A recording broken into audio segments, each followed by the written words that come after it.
బడ్జెట్ను తొలిసారిగా మా ప్రభుత్వం 2024 ఫిబ్రవరి 10న శాసనసభలో ప్రవేశపెట్టడం జరిగింది. For the first time on February 10th, 2024, after 10 years of formation of Telangana, our government has presented a realistic and planned budget అని చెప్పారు అధ్యక్ష. ఇది 24-25. మరి అది ఎంతవరకు రియలిస్టిక్ ఉందో ఒక్కసారి నేను చెప్తా. బట్టి గారు బహుశా మీరు నోట్ చేసుకుంటారో లేక మీకు తెలిసే ఉంటుంది, మీరు పెట్టిన బడ్జెట్ ఆఫ్ కోర్స్. 2024-25 అధ్యక్ష, వారు చెప్పడం స్టార్టింగ్ ఏమన్నారు, మాది రియలిస్టిక్ బడ్జెట్, మాది ప్లాన్డ్ బడ్జెట్, 10 ఏళ్ల తర్వాత ఫస్ట్ టైం నేను రియలిస్టిక్ బడ్జెట్ పెడుతున్నా అని బల్లగుద్ది చెప్పిండ్రు బట్టి గారు. మరి ఆ బడ్జెట్ రియాలిటీ ఏందో ఇప్పుడు ఒక్కసారి బయట పెడతా అధ్యక్ష. బడ్జెట్ ఎస్టిమేట్ 2024-25 2,90,814 కోట్లు. 2,90,814 కోట్లు. ఆర్ఈ పెట్టిండ్రు పోయినసారి 2,66,608 కోట్లు. ఇప్పుడు యాక్చువల్ ఇప్పుడు బయట పెట్టిండ్రు మీరే. ఇప్పుడు యాక్చువల్ ఈ తెలంగాణ బడ్జెట్ ఇన్ బ్రీఫ్ లో యాక్చువల్ మీరే పెట్టిండ్రు. ఈ బుక్ లో లెక్కనే చెప్తున్నాను, నా లెక్క చెప్తలేను. యాక్చువల్ ఎంత అంటే 2,31,583. అంటే బడ్జెట్ ఎస్టిమేట్ కు యాక్చువల్స్ మధ్య గ్యాప్ 59,231 కోట్లు, 59,231 crores. అంటే ఇది 20.3% deficit. Is it realistic budget? 20% మీ అంచనాలు తప్పినాయి. 20% అంచనాలు తప్పితే ఇది రియలిస్టిక్ బడ్జెట్ అని చెప్పుకుంటారా బట్టి గారు? ఫస్ట్ టైం పెడుతున్నా, రాష్ట్రం ఏర్పడ్డాక నేను యాక్చువల్ పెడుతున్నా, రియలిస్టిక్ పెడుతున్నా అని చెప్పిండ్రే. 59,000 కోట్ల రూపాయల లోటు వచ్చింది మీ బడ్జెట్ లో. పోనీ ఆర్ఈ అనే కరెక్ట్ పెట్టినరా? ఆర్ఈ మనం నార్మల్గా ఒక నెల ముందు పెడతాం. ఆర్ఈకి యాక్చువల్స్ కి ఎంత తేడా ఉందంటే అధ్యక్ష 35,025 కోట్ల రూపాయలు ఉంది. అంటే మీరు ఆర్ఈలో కూడా బ్లఫ్ చేస్తున్నారు, ఈ శాసనసభను తప్పుదో పట్టిస్తున్నారు. ఇది 2024-25. Let's go to 25-26. 2025-26లో చూస్తే అధ్యక్ష వీళ్ళు పెట్టిన బడ్జెట్ 3,04,366 కోట్లు. ఆర్ఈ ఎంత పెట్టిన అధ్యక్ష 2,81,516 కోట్లు. అగైన్ ఇక్కడ కూడా ఫస్ట్ బడ్జెట్ లో తప్పు పెట్టినట్టే ఇక్కడ కూడా ఆర్ఈలో బ్లఫ్ చేస్తున్నారు అధ్యక్ష. నేను ఇది ఉత్తగా అంటలేను. Up to January CAG report public domain లో ఉంది. కాగ్ రిపోర్ట్ ప్రకారంగా జనవరి వరకు రాష్ట్ర ప్రభుత్వానికి వచ్చిన ఆదాయం 2,07,558 కోట్లు. అంటే ఇంకా 2 నెలలు కదా, ఫిబ్రవరి మార్చ్. 2,07,000 అంటే 21,000 crores పర్ మంత్ యావరేజ్. ఇంకో 43,000 కోట్లు వేసుకున్న ఎంత వస్తుంది? 2,50,000 వస్తుంది. మీరు పెట్టుకున్నది 3,04,000, వచ్చేది ఎంత అధ్యక్ష? 2,50,000 కోట్లు. అగైన్ ఎంత గ్యాప్ అధ్యక్ష? 54,000 కోట్లు. ఫస్ట్ బడ్జెట్ లో 55,000 కోట్ల గ్యాప్, 59,000 కోట్ల గ్యాప్. సెకండ్ బడ్జెట్ లో 54,000 కోట్ల గ్యాప్ అధ్యక్ష.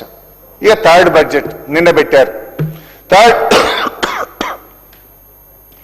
థర్డ్ బడ్జెట్ చూస్తే అధ్యక్ష 26-27 3,24,000 కోట్లు పెట్టారు అధ్యక్ష బట్టి గారు. మరి ఇప్పుడు మన సెకండ్ బడ్జెట్ రీచ్ ఇప్పుడే మనం మాట్లాడుకున్నాం అధ్యక్ష.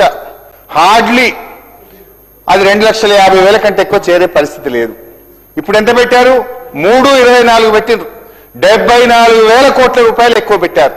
విల్ ఇట్ రీచ్ అధ్యక్ష? ఈజ్ ఇట్ రియలిస్టిక్ బడ్జెట్ అధ్యక్ష? అంటే ఎవరి చెవుల్లో పువ్వులు పెడతా ఉన్నారు? ఏ పథకాలకు కోత పెడతారు మళ్ళీ నేను అడుగుతా ఉన్నా అధ్యక్ష. ఈసారి కూడా నేను మళ్ళీ చెప్తున్నా, పోయినసారి కూడా చెప్పినా, ఇప్పుడు కూడా మళ్ళీ చెప్తున్నా, మీరు ప్రవేశపెట్టిన ఈ థర్డ్ బడ్జెట్ లో కూడా కనీసం 50,000 కోట్ల రూపాయల లోటు ఉంటది. ఈ 50,000 కోట్లు ఎవరికి కోత పెడతారు?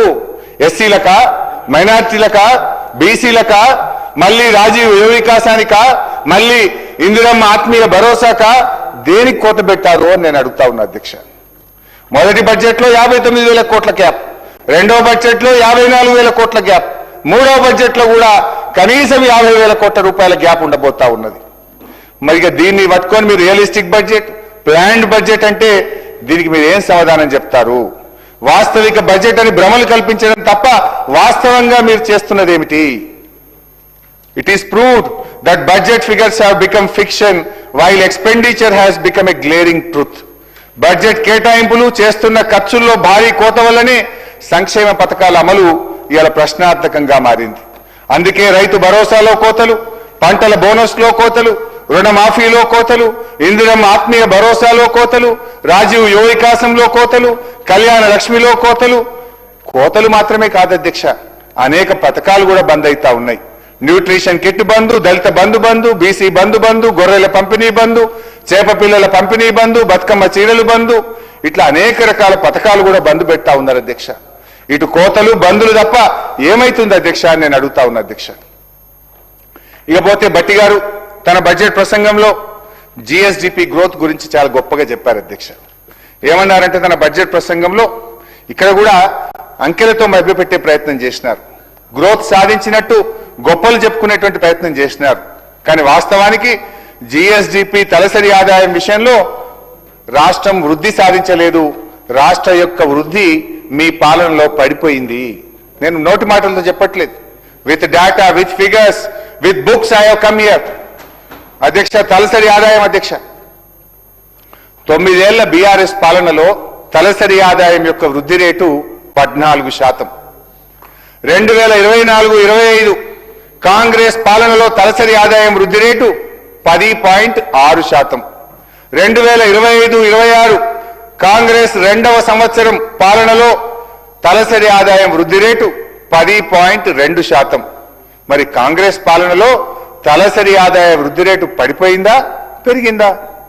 నాటి బీఆర్ఎస్ పాలనలో 14% ఉంటే మొదటి సంవత్సరం 10.6, కాంగ్రెస్ పాలనలోని రెండవ సంవత్సరం 10.2% పడిపోయింది అధ్యక్ష. ఒకవైపేమో year on year growth rate పడిపోతూ ఉంటే మన ముఖ్యమంత్రి గారైతే రైజింగ్ అంటాడు. ఇది చూడండి అధ్యక్ష, బడ్జెట్ బుక్ మీద కొట్టిన తెలంగాణ రైజింగ్, పుస్తకాల మీద రైజింగ్ అధ్యక్ష. ప్రజల జీవితాల్లో, బతుకు తెరువుల్లో, తలసరి ఆదాయంలో రైజింగ్ లేదు అధ్యక్ష. అధ్యక్ష, is it rising or falling? Bhatti గారే చెప్పాలి అధ్యక్ష. ఎందుకంటే అధ్యక్ష, in reality it is falling. BRS పాలనతో కంపేర్ చేసినప్పుడు in reality it is falling. అదేవిధంగా జిఎస్డిపి గ్రోత్ రేట్, జిఎస్డిపిలో అధ్యక్ష 9 ఏళ్ల బీఆర్ఎస్ పాలనలో రాష్ట్రం యొక్క జిఎస్డిపి 12% పెరిగింది అధ్యక్ష. మరి 24-25లో చూస్తే 10.6%. కాంగ్రెస్ పాలన రెండవ సంవత్సరంలో 26-27లో చూస్తే 10.7% అధ్యక్ష. ఈ లెక్కలు చూస్తే గ్రోత్ రేట్ పెరిగిందా, పడిపోయింది? మిగతా డిపార్ట్మెంట్స్ కూడా పోదాం. ఫైనాన్స్ మాట్లాడుకున్నాం, ఎఫ్ఆర్బిఎం మాట్లాడుకున్నాం, జిఎస్డిపి మాట్లాడుకున్నాం, పర్ క్యాపిటల్ మాట్లాడుకున్నాం. Now will go to department wise. Bhatti గారు ప్రవేశపెట్టింది. గౌరవనీయులు భట్టి గారు తన బడ్జెట్ ప్రసంగంలో ఏమన్నారంటే అధ్యక్ష, బడ్జెట్ అంటే సంఖ్యల చుట్టూ తిరిగే అంకెలు కాదు, ఇది ప్రజల చుట్టూ తిరిగే సంఖ్యలు. బడ్జెట్ ప్రజల జీవన స్థితిగతుల మార్పుకు దోహదపడే లెక్కలు అని భట్టి గారు తన ప్రసంగంలో చెప్పారు. సరే, ప్రజల జీవన స్థితిగతి మార్పుకు దోహదం చేసే ఈ లెక్కలు ఈ బడ్జెట్లో ఎక్కడున్నాయో చెప్పగలుగుతారా? ఏం sir? Sir, it's minimum principal opposition will speak for 2 hours sir. There are lot of interruptions. Kindly cooperate. ఇంకోటి సార్, ఈ రాష్ట్రానికి ఇంతకంటే ముఖ్యమైనది ఈ అసెంబ్లీకి ఏముంటుంది స్పీకర్ సార్? మాట్లాడినారు సార్, ఏదో కుట్ర జరుగుతుంది సార్ నా మీద. లేదు హరీశ్రావు గారు, 1:15 మాట్లాడిన మీరు కంక్లూడ్ చేయండి. సరిగా మాట్లాడేదంటే కూర్చోమంటే కూర్చుంటా, మరి ఇవ్వమంటే పోతాం సార్. ఇవ్వవలసిన టైం కంటే మంచిగానే ఇచ్చినాం, మాట్లాడండి. నేను హరీష్ రావు గారిని కోరుతా ఉన్నాను అధ్యక్ష. సార్, గంట మీద 15 నిమిషాలు ఇప్పటికే అయిపోయింది సార్. 1 hour 15 minutes అయిపోయింది సార్. ఇప్పటికే చాలా సమయం అయిపోయింది సార్. సార్, చెప్పాలనుకుంటే 1 hour లోపల పూర్తి స్థాయిలో చెప్పవచ్చు సార్. ఇంకా 2 గంటలు కావాలంటున్నారు. మాకు అభ్యంతరం ఏమైంది సార్? రేపు మాట్లాడమనండి, ఎల్లుండి మాట్లాడమనండి. డిమాండ్స్ మీద మాట్లాడొచ్చు, అప్రాప్రియేషన్ మీద మాట్లాడొచ్చు, చాలా సందర్భాల్లో మాట్లాడొచ్చు సార్. ఇప్పుడే అన్ని మాట్లాడాలనుకుంటే ఎట్లా సార్? వారికి కూడా సమయం ఇవ్వండి సార్. ఇవ్వద్దంటలేము మేము, తప్పకుండా వారికి సమయం ఇవ్వాలా. కానీ ఈరోజు బడ్జెట్కు సంబంధించిన జనరల్ డిస్కషన్ జరుగుతూ ఉన్నప్పుడు బ్రాడ్గా చెప్పి మళ్ళా డిమాండ్స్ వస్తున్నప్పుడు స్పెసిఫిక్ గా చెప్పే అంశం తీసుకోవాలి సార్. వారికి తెలియదు కాదు, చాలా సీనియర్ శాసనసభ్యులు. డిపార్ట్మెంట్ వైజ్ చెప్పాలంటే 2 గంటలు కూడా చెప్పొచ్చు, వారు 3 గంటలు కూడా చెప్పొచ్చు. ఈరోజు మీరు దాన్ని దృష్టిలో పెట్టుకొని నేను దయచేసి గౌరవ సభ్యులను కూడా కోరుతా ఉన్నాను అధ్యక్ష, ఇవన్నిటిని కూడా దృష్టిలో పెట్టుకొని గౌరవ సభ్యులు ఇతర సభ్యులు కూడా మాట్లాడేది ఉంది. రేపటి వరకు మనం పూర్తి స్థాయిలో కంప్లీట్ చేసుకునేది ఉంది కనుక దీన్ని దృష్టిలో పెట్టుకొని కంప్లీట్ చేయాలని కోరుతా ఉన్నాను అధ్యక్ష. కంప్లీట్ చేయండి.